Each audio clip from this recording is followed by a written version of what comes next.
Yabona guys, khona abanye abantu abasiyuzayo guys, besiyuze bengabi ngisho nanembeza ukuthi basiyuza guys. Sona ke bafethu ke sesibhekile ke ahamba kama order kamntaka mzala sihleli ke sichile kusile manje. Siphuza iteksi ekuseni vele. Hayibo guys, uma siyeza sizwa ngene gogogogogogo ayithiwa ngena agala kadela uanti. Uma egala kadela uanti usayingena nesmile ongakazi usibone bafethu.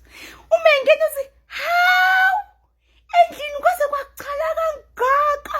Hayibo sanibonani nathi yebo anti unjani ngiyaphila khuluma nje guys ngiyaphila abantu bami hawe ma sisanda uwelona hawe ma waziwakhula yebo anti ethi ngeke bantu abami niba ninganga aningivakeshele nje ekhaya lami noma nje u3 days ngeke phela nani niyazi ukuthi lapha ekhaya akho bantwana ngihlala ngedwa.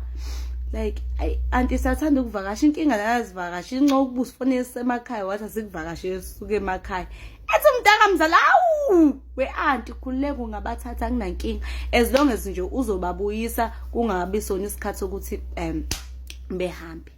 Athi anti how ushentshweni asambeni bantu abami deep down guys angifuni ayibona ke ngize ngiqamba manga guys ngangathandi fana.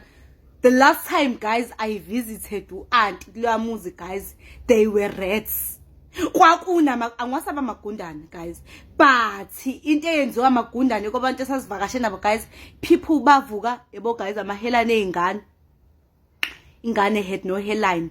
Guys I never thought ukuthi amagundane could eat ikhanda ngangazuthi mina kuthiwa amagundane mali kudla lincuncunyawo liphephethe likhwezele lincuncunyawo likhwezele ikhanda guys luckily mina ngangigundile ke at the time but nje indaba yamagundane nje yayingifrustrator guys yo ngihamba ngiyihudula sihamba nje siyihudula uma sifika ka auntie ke ayihlale phansi bengathi uzolikhama kamnandi auntie tshele how khona ama yogurt lapha efridgini how andleni nje khona nizokhuluphala zacileni.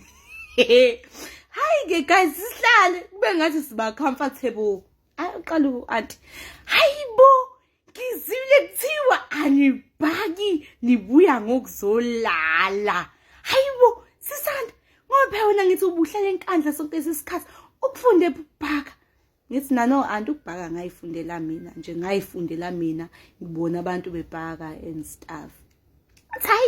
Hayi ingane zami ngathi nami nizongisiza nje ningibhakele kunomama benkonza abazayo la ekhaya ngifuna nje beke bedle amakhekhe and amnandi engqondweni. I was like oh yeah uyasiyuza uanti uyasiyuza guys ubengeke nje invite ukuthi usikhumbule invite amakhekhe enkonzo. Hayi Sinai anti khululeka sokubhakela amakhekhe umfuna usikubhakela amakhekhe. Ethi hayi ke zikhona izinto lapha ya amanovel lapha emakhabetheni check ukuthi kushoda ini. Azivula amakhabethe nawo. Guys yini anti ngaze khulube ngamaqanda noshukela uthi khona izinto ngamaqanda noshukela like anti ziyashoda izinto. Ethi hayi okay ngizohamba nje ngiye dropping ngiyozithenga.